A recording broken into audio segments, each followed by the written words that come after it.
दोस्तों, रफ़ी साहब के कितने ऐसे गाने हैं जो रिकॉर्ड हुए मगर रिलीज़ नहीं हुए, और कितने ऐसे गाने हैं जो किसी और फिल्म के लिए रिकॉर्ड हुए मगर आए किसी और फिल्म के अंदर। रफ़ी साहब के मैं जिस गाने के बारे में बात कर रहा हूँ, रफ़ी साहब के जितने भी रेयर सॉन्ग्स हैं उनमें से एक ये सॉन्ग है, नायाब ये गाना है। ये हुआ था तो किसी और फिल्म के लिए रिकॉर्ड मगर आ किसी और फिल्म में गया।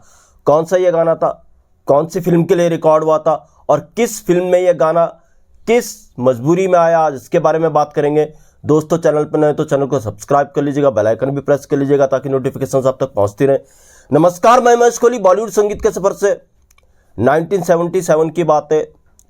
एक महिला म्यूजिक डायरेक्टर थी, उनके म्यूजिक डायरेक्शन में रफ़ी साहब ने एक गाना रिकॉर्ड किया था। गाना क्या बल्कि ये गज़ल थी, बहुत खूबसूरत ये गज़ल थी।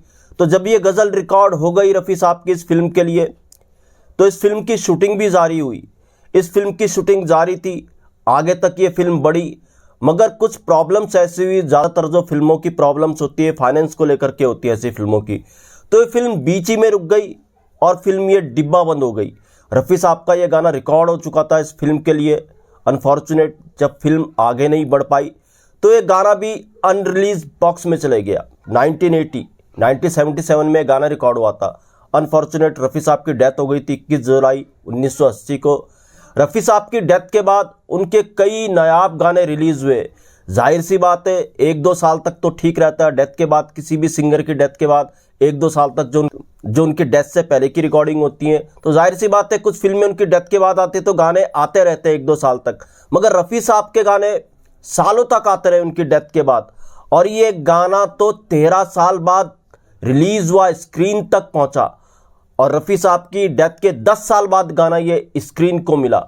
जी हाँ, रफ़ी साहब के जब कई गाने रिलीज़ हो रहे थे उनकी डेथ के बाद, तो एक गाना उनमें से ये भी था जिसको रफ़ी साहब की डेथ के बाद 10 साल बाद स्क्रीन मिला।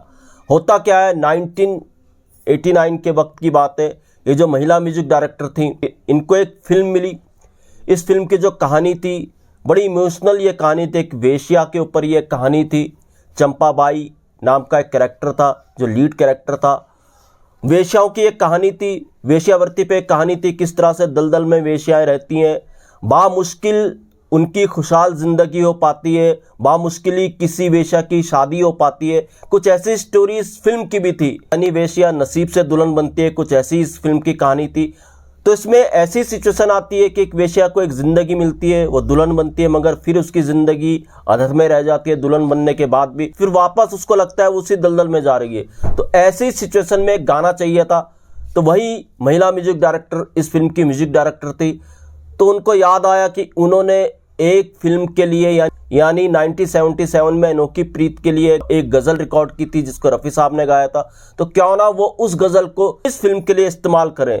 तो इस तरह से जो रफ़ी साहब ने 1977 में वो गज़ल रिकॉर्ड की थी, 13 साल बाद इस म्यूजिक डायरेक्टर के म्यूजिक डायरेक्शन में ये गज़ल इस फिल्म के अंदर आई। 1990 में ये फिल्म रिलीज़ हुई थी। जी हाँ, वेश्याओं के ऊपर ये फिल्म आधारित थी। इस फिल्म का नाम था एक और सुहागन।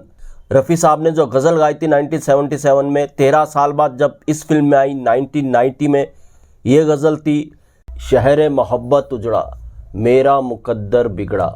इसकी म्यूजिक डायरेक्टर सुमित्रा लहरी जी थी। सुमित्रा लहरी काफ़ी अच्छी सिंगर भी थी, कई गज़लें उन्होंने गाई हैं, नायाब गज़लें उन्होंने गाई हैं। शहरे मोहब्बत उजड़ा मेरा मुकद्दर बिगड़ा, बहुत अच्छा उन्होंने कंपोज किया था, अच्छी ये गज़ल है। मैं इसकी एक झलक ही दिखा पाऊंगा, यूट्यूब पर आपको ये मिल जाएगी रफ़ी साहब की गज़ल। शहरे मोहब्बत उजड़ा, आप जा कर के देख सकते हैं।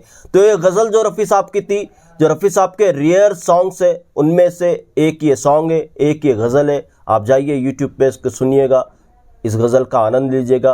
तो दोस्तों, ऐसे भी किस्से में ऐसे भी गीत हुए हैं, ऐसे गीतों के किस्से मैं आपके लिए लेकर के आता रहूँगा। महेश कोहली को दीजिएगा इजाज़त। Good bye, good luck and take care.